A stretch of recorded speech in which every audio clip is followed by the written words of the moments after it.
Hoy vamos a hablar acerca del proceso y la gratitud. Cuando Dios corta algo en nuestra vida, esto produce cierto dolor, cierta falta de fe, cierto desgano. Dios no lo hace para herirnos, sino que lo hace para edificarnos. Él corta a veces determinadas cosas en nuestra vida que verdaderamente no nos sirven. Y dice Juan capítulo 15, verso 2, dice: yo soy la vid verdadera, y vuestro Padre es el labrador. Todo pámpano que en mí no lleva fruto lo quitará, y todo aquel que lleva fruto lo limpiará para que lleve más fruto. El hecho de limpiar nuestra vida hace que nosotros podamos dar un fruto mucho mayor. ¿Estará nuestra vida sucia, digamos, de alguna manera lo podemos decir? ¿Estará nuestra vida afectada a cosas que nos quitan la fuerza? Claro que sí. La planta de la vid es manejada por el trabajador o por el agricultor, cortando lo que no sirve. La planta tiende a tener cosas que no sirven, porque no solo que no sirven, que quitan las fuerzas para que la fuerza de la planta no vaya al fruto y vaya a eso que no sirve.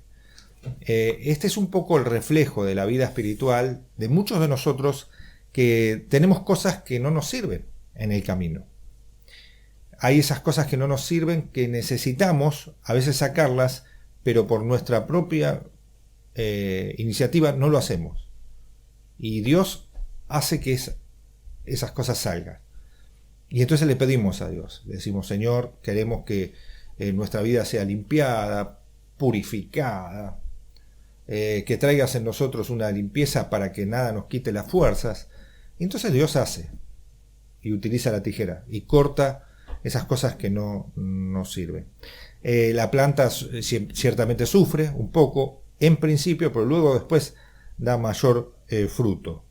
Cuando esas ramas son cortadas, la planta es como que parecería que uno la está cortando de más. Sin embargo, está hecho para eso. Está hecho para que, por supuesto, una persona que sabe cortar, en este caso una planta como es la vid, que no es fácil, si uno no conoce, la puede dañar. Pero si uno conoce, le puede dar mucho más fuerza y hacer que el rinde sea mucho mayor. Así que, como una especie que pareciera castigo, ¿no? La planta es podada, pero después se ve el resultado. Dios sabe lo que más nos conviene, y Él va a sacar de nosotros lo que no nos sirve para hacer de nosotros realmente lo que sirve. Es importante entender que el que corta es Dios, y que a veces nosotros se lo pedimos también. De alguna forma se lo estamos pidiendo y le decimos: Señor, corta lo que no sirve. Y es un peligro el caer en creyendo que Dios nos está castigando, y no nos está castigando, nos está procesando. Por eso decimos que proceso tiene que ir acompañado de gratitud. Cuando vos entendés de alguna manera que el proceso es acompañado de gratitud, es porque estás creyendo que eso lo está haciendo Dios. Y no está pasando porque Dios nos está castigando o nos están yendo mal las cosas, sino porque Dios está quitando lo que no sirve para poner lo que sirve. Hay en nuestra vida seguramente muchas cosas que tenemos que quitar, y por nuestro propio medio no lo podemos hacer, así que Dios hace eso. Quizás tendríamos que analizar qué son las cosas que nos están quitando las fuerzas, pero no paramos para hacerlo, y Dios empieza ese proceso. Dios, en su inmenso amor y bondad, entiende que, por ejemplo, seguimos conectados a personas, pensamientos, relaciones tóxicas que nos llevan a sacar las fuerzas. Y esas fuerzas no se tienen que ir. Al contrario, tienen que ir apuntadas a lo que va a dar fruto. Eso es lo que queremos. Dios está sumamente interesado en quitar esto y que nuestra vida sea bien fructífera, y Él quiere lo mejor para nosotros. Ninguna duda esto, Dios quiere lo mejor para mí. Dígalo ahí en su casa. Dios quiere lo mejor para mí. Y Él está interesado por mi vida. Que usted lo entienda, realmente sea maduro en el pensamiento y piense que Dios está interesado. Todo tiene un propósito. Y si Dios está haciendo algo en nuestra vida, porque quiere otra cosa. Por supuesto, Él nos quiere llevar a otro nivel y a otra etapa de nuestra vida. Y si nos quiere llevar a otra etapa de la vida, tiene que hacer este tipo de cortes. Uno va amontonando cosas, ¿no? En nuestro corazón, en nuestra mente, en nuestra vida espiritual. Y estas cosas que se amontonan, a veces Dios no las quiere, pero Él está esperando que nosotros tomemos una iniciativa. Y como no la tomamos, a veces Él lo hace. En una casa, por ejemplo, se juntan muchísimas cosas. Cosas que no son útiles. En todas las casas, en esto no hay excepción. En todas las casas hay cosas que no sirven del todo. Nos damos cuenta cuando nos mudamos. Cuando nos vamos a mudar, queremos llevar a nuestra nueva casa todo lo que sirve. Y lo que no sirve, regalarlo, tirarlo, quién sabe qué. Pero hay muchas cosas, y sí hay muchas cosas. Uno no se da cuenta todo lo que tiene hasta que no se muda. Decía uno por allí, ¿no? Cuando se muda, empiezan a venir las cosas. Y claro, uno va sacando ropas viejas, va sacando cosas que no nos sirven, que las guardamos porque por ahí alguna vez en la vida la vamos a necesitar y nunca la necesitamos, así que hay que tirarlas. Y esas cosas viejas que nosotros sacamos a veces son el reflejo de las cosas que en mi vida personal están de más, como así en mi vida personal están de más. Y en esos procesos de sacar lo viejo, a veces nosotros estamos tan arraigados a eso viejo que no lo queremos sacar o no lo queremos tirar. Así que Dios está cortando cosas en nuestra vida y lo está permitiendo. Este proceso de corte trae en nosotros una falta de gozo, indudablemente, porque trae una crisis, un sufrimiento en nuestra parte personal, en nuestra alma. Nuestra alma sufre el corte, no digo de los elementos cuando nos mudamos, sino que hay cortes que Dios hace en nuestra vida para que nosotros no lo tengamos más. Y dice el Salmo 30, verso 11, lo dice David, ¿no? Tú cambias mis lágrimas en danza, me quitas la tristeza y me rodeas de alegría. Mire, cuando usted se da cuenta que el proceso es de parte de Dios, usted se tiene que llenar de gozo y de gratitud. La gratitud tiene que salir de su boca. En medio del proceso, ahí tiene que estar gozoso y agradecido a Dios porque sabe que Dios está con usted. Cortar no es corregir, sino eliminar, sacar lo que no sirve. Cuando Dios corta, saca, no corrige. Corregir es otra cosa. Es muy importante que entendamos esto. El peligro de querer que Dios corrija, pero que no corte, nos trae a nosotros la fuga de energía. Dejar que las cosas, esas que nos sirven, queden. ¿Usted quiere ir a otro nivel? ¿Usted quiere pasar de nivel e ir a un nivel superior, por supuesto? Pídale a Dios que lo haga y que le dé luz, que usted le pueda dar luz verde a Dios para que saque eso que no sirve.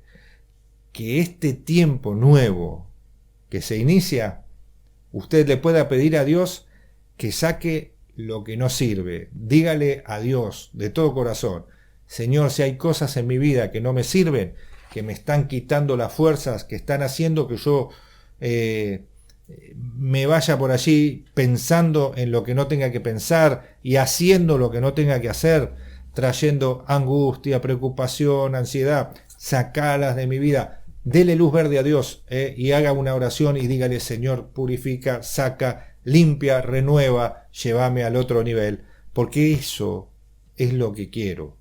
Eso es lo que quiero, que cortes lo que no sirve. Si lo haces, la gloria de Dios va a estar en tu vida y vas a estar gozoso como estaba aquí David. Tú cambias mis lágrimas en danza y me quitas la tristeza que produce este cambio y me rodeas de alegría. Eso es lo que decía. Romanos 8:18 dice: pues tengo por cierto que en las aflicciones del tiempo presente no son comparables con la gloria venidera que nos ha de manifestarse. Entonces, Dios tiene algo preparado mucho mayor. Y estas pequeñas aflicciones que están apareciendo en este tiempo no son ni comparables a la gloria que nosotros vamos a recibir el día que nos encontremos con Él. Así que, como buen soldado de Cristo, sufre penalidades, dice la palabra, y las aflicciones que a veces vienen a nuestra vida. Lo mejor está por venir. Esta es una frase muy repetida entre nosotros, y Dios tendrá el control para hacer todas las cosas. Pero dáselo, dale el control a Dios, permitamos que Él cure nuestras heridas a través de sus manos sanadoras y traiga en nosotros esos cortes que necesitamos. Pero no olvide de esto. ¿Cómo tengo yo que mostrar la gratitud en medio del proceso, en medio de la prueba, en medio de la dificultad, en medio de la lucha? La vida está llena de pruebas.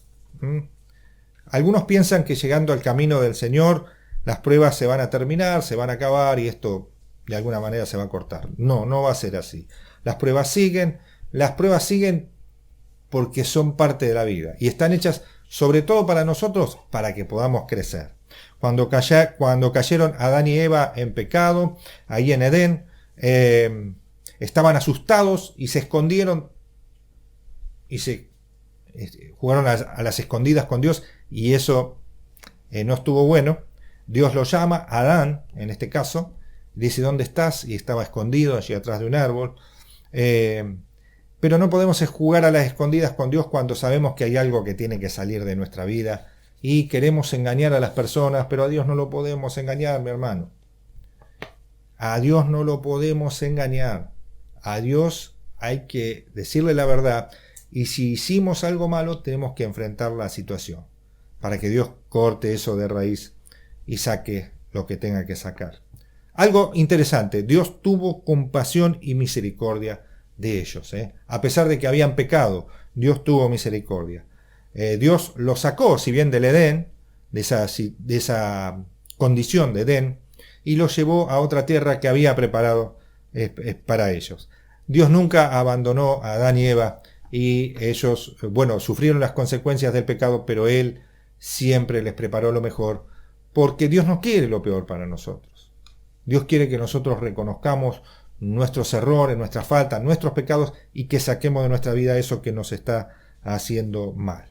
Y por supuesto, dentro de todo lo que Él hace para nosotros y en medio de esta prueba y de este proceso, demos gracias a Dios. En 1 Tesalonicenses 5:18 dice: dad gracias a Dios es todo, porque esta es la voluntad de Dios para con nosotros en Cristo Jesús. ¿Cuál es la voluntad de Dios? Que le demos gracias a Dios en todo, en todas circunstancias. Cuando estamos contentos, cuando estamos tristes, cuando estamos angustiados, cuando estamos abatidos, ansiosos. Hay un montón de cosas que nosotros tenemos que dar gracias. Recuerde que Dios es quien ha orquestado todo este proceso, que no es una cuestión nuestra de nosotros, sino que es de Dios. Recuerde que también su palabra dice que Él obrará para bien de todos los que le aman. ¿Usted ama a Dios? Dios va a obrar para bien de su vida. Dé gracias en las cosas pequeñas. A veces nos olvidamos de las cosas pequeñas, por el techo que tenemos, por el alimento, por el respirar. Hay personas que se enfocan en lo grande y no en lo pequeño. Es bueno dar gracias a Dios en lo pequeño, en lo que tenemos, que quizás para otra persona es gigantesca, pero para nosotros es muy pequeña. El hecho de comer todos los días, de tener un techo, de tener una canilla o un grifo donde salga agua limpia, que uno aquí, por lo menos en nuestra zona, se puede tomar, y eso es una bendición de Dios. Demos gracias a Dios en esas cosas pequeñas, porque esto hace bien para nosotros y no nos nublan la razón y no nos enfocamos por ahí en otras cosas que son pasajeras o quizás no tengan tanta importancia. Considera las bendiciones eternas, la salvación, la gracia que Dios ha tenido para con nosotros. Exprese gratitud a Dios en oración y en adoración. Utilice este recurso de la adoración, como siempre lo decimos, para que realmente esto nos acerque más a Dios. 2 Corintios 4:17 dice: porque esta leve tribulación momentánea produce en nosotros un cada vez más excelente y eterno peso de gloria. Pues considero que los sufrimientos en este tiempo presente no son ni parecidos a los sufrimientos que yo puedo llegar a tener si pierdo mi salvación. Tengo que dar gracias a Dios por esta salvación eterna y por este precio que Jesús ha pagado por nosotros en la cruz del Calvario. Usted y yo, mi amigo, mi hermana, mi hermano, estamos libres de condenación, de culpa, porque el Señor lo hizo por nosotros. Y si tenemos que pasar esta leve tribulación momentánea, es porque Dios lo quiere. Él quiere sacar de nosotros lo que nos sirve, y en este proceso haya gratitud que salga de nuestro labio, y estos problemas que surgen en la vida del cristiano no sean dificultades, sino que sean pasos para ir a un nivel mayor. Sea agradecido en el proceso, sea agradecido con lo que Dios hace en su vida. Nuestra gratitud debe ser como una gratitud que dice aquí en Colosenses 2:6, dice: por tanto, de la manera que recibiste a Cristo Jesús, así andad en Él, firmemente arraigados y edificados en Él y confirmados en vuestra fe, tal como fuisteis instruidos, rebosando de gratitud.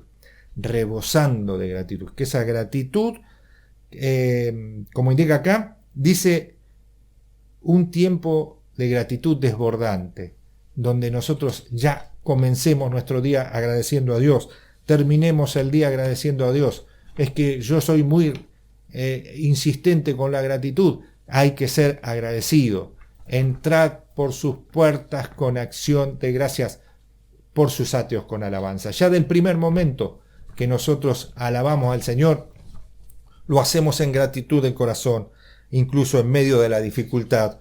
Nunca olvidamos de ser agradecidos a Dios en todo. Incluso en medio del sufrimiento, en medio de la lucha, la gratitud tiene que brotar del corazón. La gratitud no debe dejar de fluir en una persona llena del Espíritu Santo, porque su corazón está fundamentado en la gratitud. Pablo y Silas estaban en la cárcel, pasando un momento muy, muy difícil, pero de sus bocas fluía la gratitud. La alabanza al Señor no paraba de fluir. Jesús mismo es un ejemplo de esta inquebrantable gratitud, para decirlo de alguna manera. Él siguió agradeciendo a Dios y dice: Padre, te doy gracias, en Juan 11, porque me has oído. Yo sabía que siempre me oyes, pero lo dije por causa de la multitud que me rodea, para que crean que tú me has enviado. Eso lo decía en torno a al fallecimiento de su amigo personal, Lázaro. Pero ¿sabe qué? Lázaro resucitó. Él sabía que Dios hacía las cosas así, de esa manera. Y usted y yo debemos saber eso. Dice que en la última cena Jesús dijo esto, en Lucas 22, y habiendo tomado el pan, después de haber dado gracias, lo partió y les dijo: esto es mi cuerpo que por vosotros es dado, haced esto en memoria de mí. Él estaba dando gracias porque iba a ofrecerse en sacrificio. Qué difícil que en el momento de la angustia, de la dificultad, cuando sabemos que las cosas no van a estar del todo bien, estemos dando gracias. Así que podamos aprender de este ejemplo, seguir el patrón, porque esta es la voluntad de Dios para con nosotros en Cristo Jesús, dice Tesalonicenses. Dios quiere que usted y yo estemos gozosos, orando y siempre en gratitud. Mi hermana, mi hermano que me estás viendo, la gratitud tiene que fluir del corazón a pesar de la prueba, a pesar de la lucha, a pesar de la dificultad y a pesar del proceso. Que aprendamos a hacerlo. Vamos a orar a Dios. Padre, en el nombre de Jesús, te pedimos que aún en medio de la dificultad y en medio de la aflicción, nosotros veamos en nuestro corazón la gratitud. Una gratitud que excede todo lo que está pasando. Y esa gratitud sea desbordante y rebosante en nuestra vida. Padre, que esa actitud de madurez la podamos tener durante todo este periodo. Y aún, Señor, después de haber pasado toda esta prueba, gozarnos en ti. Señor, gracias por lo que vas a hacer en cada uno de nosotros. Yo bendigo a todos los que están mirando ahora que puedan tener esa gratitud y ese gozo en el corazón que solo tú puedes dar. Revierte el dolor, la angustia y la ansiedad por el gozo del Señor. Padre, gracias por lo que vas a hacer en nosotros. Te bendecimos y te agradecemos. Amén. Que el Señor te bendiga, que esta palabra te haya sido de bendición para tu vida.